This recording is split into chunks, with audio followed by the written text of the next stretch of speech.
Splendid air. Rough shooting. Perhaps a little fishing. And the best cook in the county of Sussex, did you say? Holmes. And Reginald Musgrave. Well, he's a scion of one of the oldest families in England. He was in the same college as myself. He was not generally popular among the undergraduates, but it always seemed to me that what was set down as pride was really a cover for extreme natural diffidence. Indeed, I never think of his pale, lean face and the poise of his head without associating him with grey archways, mullioned windows, and all the venerable wreckage of a feudal keep. If you feel so uncharitable, why did you accept his invitation? To escape my lethargy. And your constant bullying to tidy our room in Baker Street. Oh, hardly constant. So I have decided to devote my weekend to the collating of some of my early work. Your early work? Yes, before my biographer came to glorify me. You mean you have records of your early work? Not all successes, but some pretty little problems. A record of the Tarleton murders, the case of Vanbury, the wine merchant, the adventure of the old Russian woman, a full account of Ricoletti, of the clubfoot and his abominable wife, and the singular affair of the aluminium crutch. Aluminium crutch? Now, that was something a little recherche. I wish I had notes of these cases. Yes, my boy. Well, it may hold my interest for a few hours while you potter with our host through the antiquities of a bygone age. Surely the house interests you. The house is freezing, Watson. It's history. The people in... On your previous visit, I remember you telling me that you enjoyed some lively conversations with the butler. What's his name? Brunston? Oh, Brunton. A young school teacher out of place. Did he not speak several languages? He played nearly every musical instrument. A man of considerably more intellectual ability than his master. Watson, we must behave ourselves. Brunton. Mr. Holmes, a pleasure to see you again. My friend and colleague, Dr. Watson. Welcome to rehearsal, sir. Musgrave. My friend and colleague, Dr. Watson. So glad. It's a long time. Yes. And how has all gone with you? Oh, busy. Since my father died, I've had the estates to manage. And as I'm now a member of Parliament for the district as well. But you, I have noted, are still turning to practical ends, those powers with which you used to amaze us at college. Yes, I'm still living by my wits. And how is the dear wife? I'm not married, Holmes. How wise. And the windows date from 1596. The manor is thought to be the oldest inhabited building in the country. I once knew some northern Musgraves. They did come from the north originally. A cadet branch of the family broke away from the northern Musgraves and came to West Sussex in the early 17th century. Ah.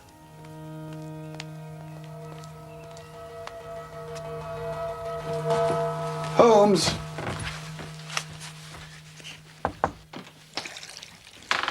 Holmes.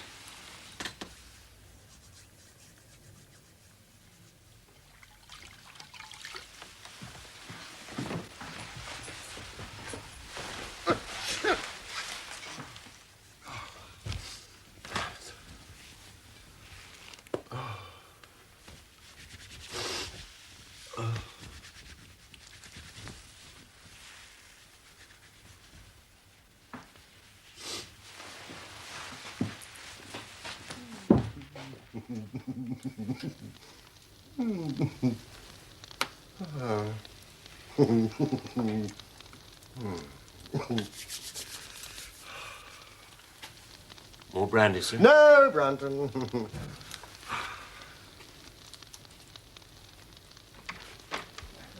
Well, that's how the story goes. I'm not going to vouch for it, of course.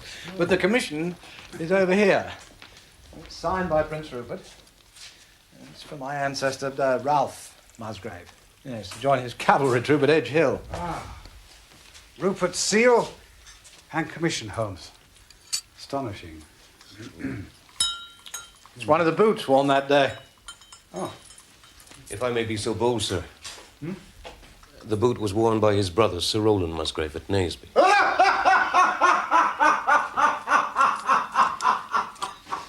It was it indeed. As my butler was once a schoolmaster, I must bow to his scholarship over mine in matters of my own family's history. Yeah, no, never mind. You may leave us now. You know, Brunton, where is Rachel tonight? She has a slight distemper, sir. I told her to go to her room.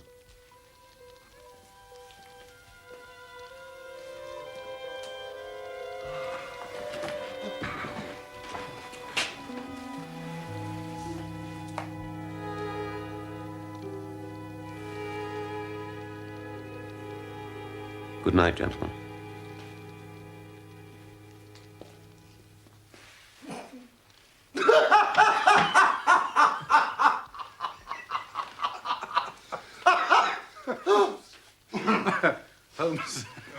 Holmes has told me of Brunton's extraordinary gift. I remember my last visit, he spent several hours explaining to me in French the origins of the piccolo. It is wonderful that he should have been satisfied for so long with such a position. But I suppose he's been comfortable and lacked the energy to make a change. Oh, yes, indeed. The butler of Hurlston. It's always a thing that is remembered by all who visit us. Oh, dear Musgrave. However, this paragon does have one fault. Bit of a Don Juan.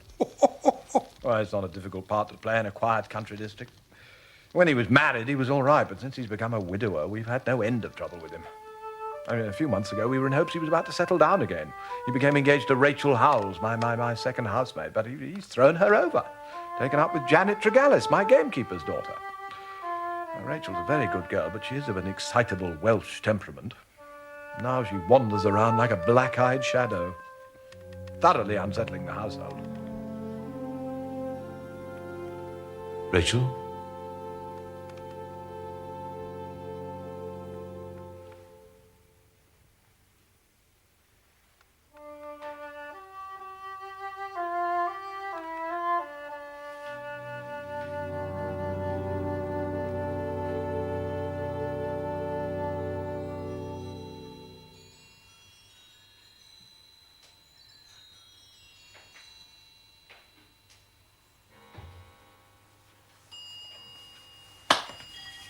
Good morning, Holmes. Sir Reginald. Shh.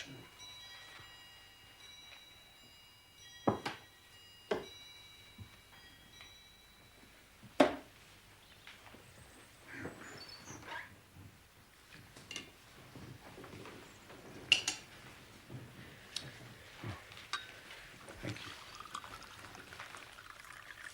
Where's Brunton this morning? It's all right. It's all right. It's nothing. Oh, Lord. Nothing. It's all right. It's all right. The girl is fainting, Watson. My dear young woman, you should not be at work. You should be in bed. You may leave your duties, Rachel. Come back when you're feeling stronger. I am strong enough, sir. I'll be the judge of that. You must go to your room. Lie down. And on your way, tell Brunton that I wish to see him. The butler's gone. Gone? Gone where? He's gone. He's not in his room. No one's seen him. Oh, yes, he's gone. He's gone.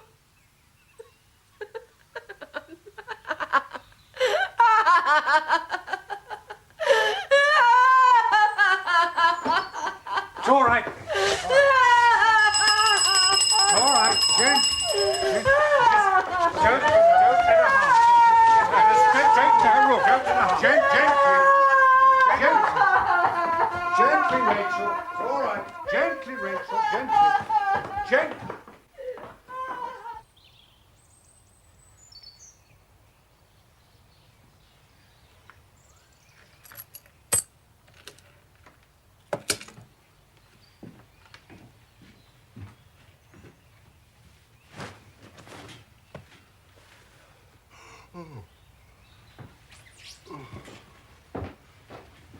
But the bed's not been slept in. Have you searched the house? Oh, from cellar to garret. The girl's right. There's no trace of him. He's gone. Difficult to see how a man could have left. I mean, the windows and doors are all fastened. And what man goes away in the middle of the night and leaves all his possessions behind? And money, watch. Well, I've given the girl something to calm her down, and I've taken the liberty of sending for a local nurse. She's in a most unusual nervous state, and should on no account be left alone for a while. This is the girl who was engaged to Brunton? Rachel Howells, yes. A girl with a fiery Welsh temper. Oh, Watson. Well, gentlemen, look, I have no intention that this small domestic incident should ruin your weekend. I propose we continue our plans for a shoot. And we'll return, hopefully, to some simple explanation.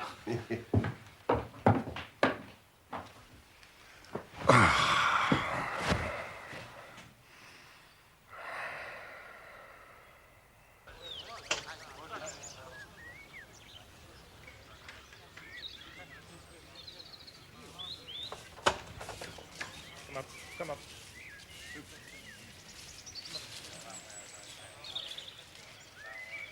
Holmes!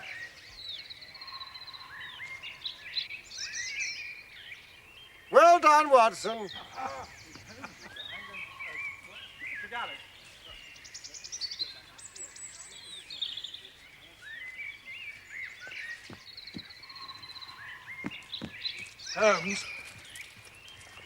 Holmes, I was telling Watson, something happened last night which may throw some light on this matter.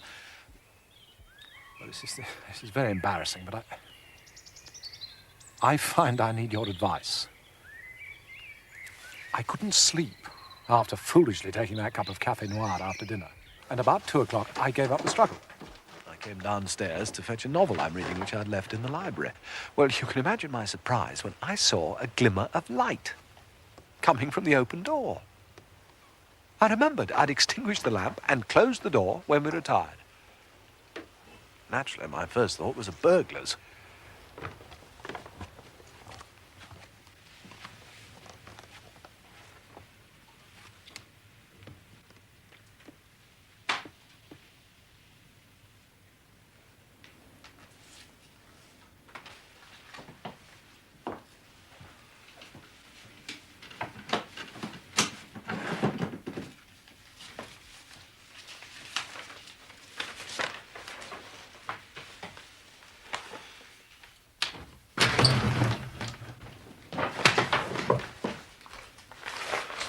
So, this is how you repay my trust. Prying into my family documents. You will leave my service tomorrow.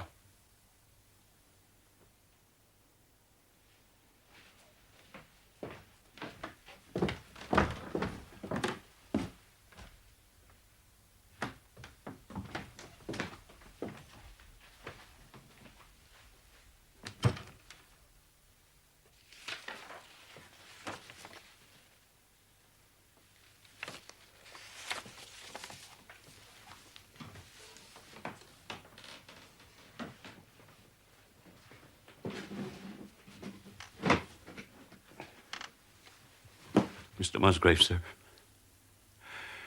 I can't bear disgrace. I've always been proud above my station in life, and disgrace would kill me. My blood will be on your head, sir. It will indeed if you drive me to despair. What? If you cannot keep me after this, and for God's sake, let me give you notice and leave in a month, as of my own free will. A month is too long. I could stand that, Mr. Musgrave, but not to be cast out before all the folk I know so well. You don't deserve consideration, Brunton. Your conduct has been infamous. However, I've no wish to bring public disgrace upon you. You take yourself away in a week and you give whatever reason you like. A week, sir? Only a week? A fortnight. Say at least a fortnight. No, a week. And you may consider yourself to have been very leniently dealt with.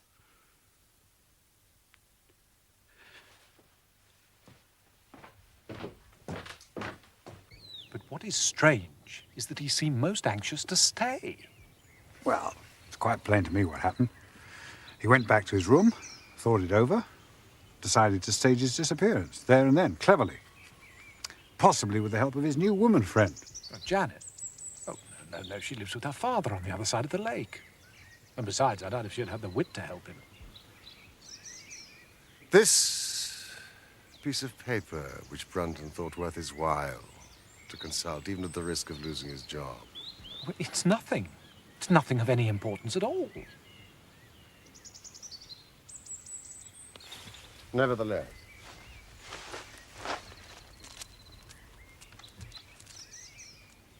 It's simply a copy of the singular old observance called the Musgrave Ritual. A ceremony peculiar to our family, which each Musgrave has to go through on his coming of age. It's a strange catechism. Undated, but written in the style of the middle of the 17th century. Would you and Watson be good enough to read it out to me? Oh, Doctor, I know it by heart. Whose was it? His who is gone, Who shall have it? he who will come, Where was the sun? over the oak, Where was the shadow? under the elm. How was it stepped?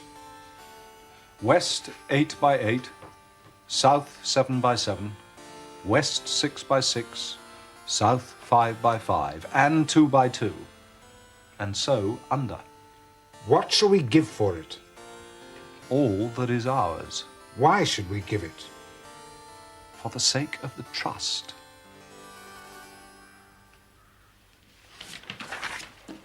It's a treasure hunt. Oh, no. I remember as children we often tried to solve it. It leads nowhere. Could Brunton have seen this before last night? It's possible. We took no pains to hide it. But what could he want with it? Obviously, he was refreshing his memory. You say that he had some map or chart which he thrust back into his pocket the moment you appeared. That's what it looked like. Yes, we must re-examine this ritual. The measurements obviously refer to some exact spot to which the rest of the document alludes. You're given two guides. Yes, an elm and an oak. And gentlemen, there is a patriarch among oaks. Certainly the oldest oak on the estate. This tree must have been here at the time of the Norman conquests. In all probability, but I tell you, it can't be the oak referred to, Holmes. Generations of Musgraves have attempted to solve it. They've dug up half this field.